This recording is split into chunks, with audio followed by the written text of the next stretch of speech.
So, good morning, engineering buddies.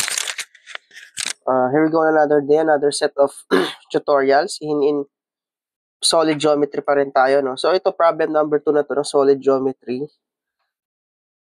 Yung first part pala nitong ano natin is prisms, pyramids, cylinder, and cones. So, dun tayo mag-focus sa mga ano. Tapos yung next yun yung mga, doon natin tatakan sila, spheres and other solid figures. Okay. Sige, so problem number 2. The volume of a cube is reduced by how much if all sides are half? So, paano natin gagawin to? So, ganun pa rin yung parang ginawa natin kanina. So, yung V original, o VO na lang siguro, parang,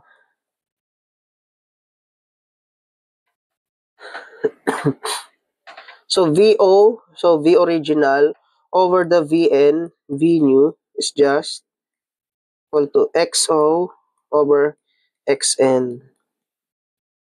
Yan, cube naman. Yan. Pero sabi dito kasi, if all sides are half, so yung XO, yung XN pala, is just 0.5 nung X original. So, kapag binalikan natin dito, so, ganun pa rin naman, VO over VN is equal to X original. Side yung X side guys edge, kumbaga. So, 0.5 ng XO. Cube. Tama ba? Yan. Tapos, paano ba yung volume ng cube? Ang volume ng cube is A cube eh.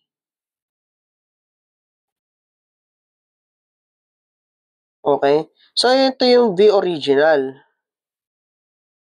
So, let's say, 1 yung ano mo, 1 cube is equal to 1, yun yung VO. Tapos yung VA, yung VN, di ba na magiging 0.5 siya ng, so 0.5 ng XO, XO yung 1, so 0.5. So 0.5 cube. Ilan yung 0.5 cube?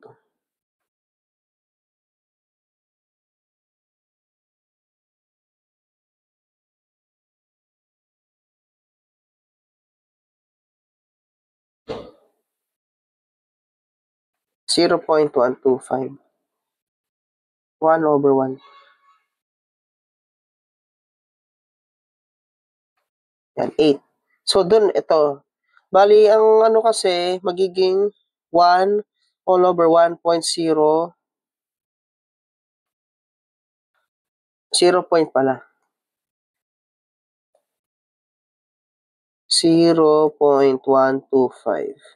So, gets nyo naman kung paano nakuha tong 1. Yung 1 is yung V original. Let's say 1 yung edge mo. So, 1 cube is equal to 1.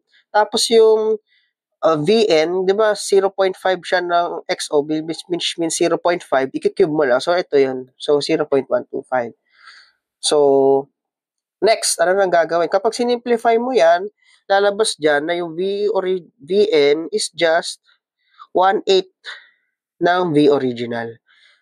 Okay, pagka sinimplify mo to. Okay, ipakita ko pa ba guys? Ipakita natin.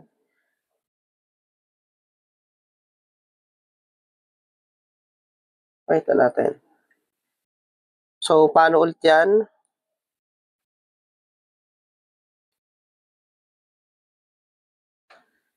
Okay, so 1 all over 0.125 is XO cube all over 0.125 XO cube is equal to VO all over VN. So, matik makakancel to. Ito makakancel. Ay, wait, 0.1, 0.5 cube.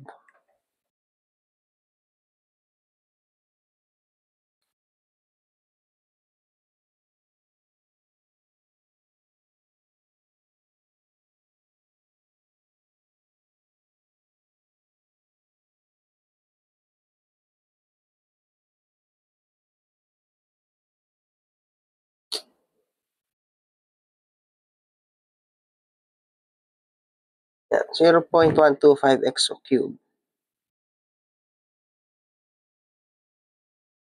Parang try natin.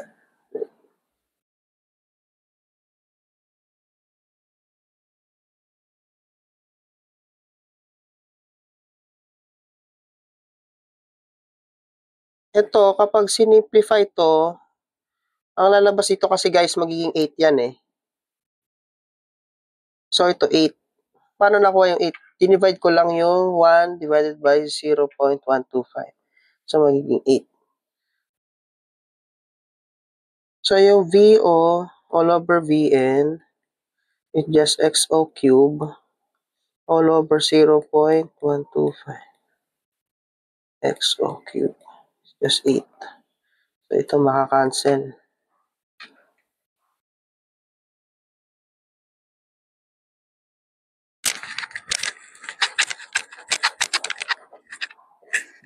Okay. So, parang ganyan na lalabas, guys. Hanggang sa mapalabas mo na tong 1.8 VO. Tapos, ang tinatanong kasi, the volume of a cube.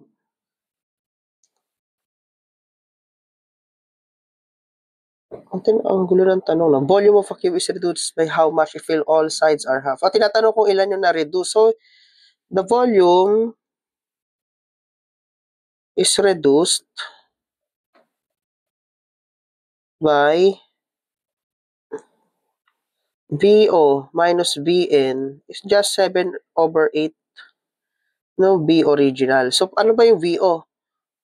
Kasi para lalabas ito, to 1 minus 1/8. Kaya lumabas to 7 over 8.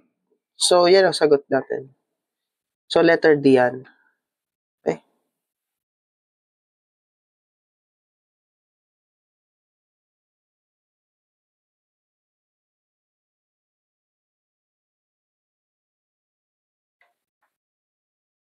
So, that's how you solve this problem. So, next problem tayo. Pahinga muna tayo sa mga na-reduced. Dito na tayo sa application mismo ng formula.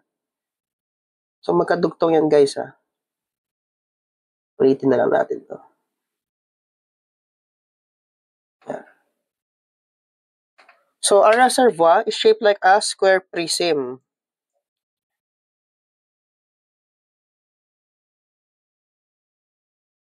If the area of its base is 225 square centimeter, how many liters of water will it hold? Okay. So, kung napapansin nyo guys, kung naalala nyo dito, yan. Sabi dito, yan, meron tayong tetrahedron, hexahedron, octahedron. Tapos napapansin nyo, cube daw. Ang cube daw ay hexahedron. So, para pag binigyan kayo pala ng problem na given the hexahedron, na alam nyo na na-cube yun. Okay? Ngayon, ito naman, same scenario, square prism. Ang prism kasi guys, is named based on its base. So, pinapangalan siya base sa kung ano yung base niya. So, meron tayong triangular prism. Yan, meron tayong triangular prism, circular prism, etc. Yung circular prism, pwede siyang cone kasi circular naman yung base niya or cylinder. Tapos triangular prism, pwede siyang pyramid, etc. So, itong square prism, square yung base niya. So, ito, ang square prism din ay cube. Okay, tatandaan nyo na to guys. Square prism is also just cube, which is also hexahedron. Okay? Kasi pag nalaman nyo na cube lang pala, madali na lang sa inyo. So, ito, area ng base daw is 225 square centimeter. How many meters will it hold? So, alam natin kasi ang volume ng cube is A cube. Whereas tong A is the side or the edge ng cube. Okay? So, given naman yung area ng base, yung area ng base, well, AB, is 225, which is just A squared. So, dyan pala makakuha na tayo ng value ng A.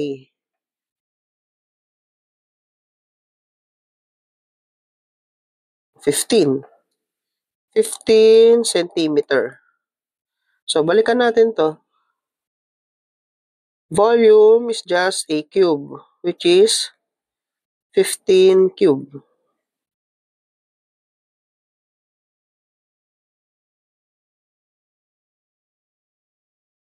3,375 cubic centimeter. Kaso ang tinatanong liters eh. So, konting conversion lang. 3,375 cubic centimeter times sa isang litro, meron tayong 1,000 na cubic centimeter. So, lalabas dyan, 3.375 liters yung sagot natin. So, yun lang. Ganun lang siya kadali, guys. Yan. Okay.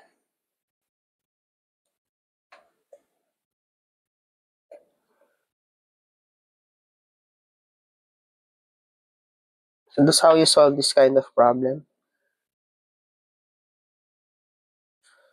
So, for more engineering tutorials, please like and subscribe to my YouTube channel and hit the bell button para updated tayo sa mga future pa nating tutorials. So, let's keep learning. Happy watching and palain engineers.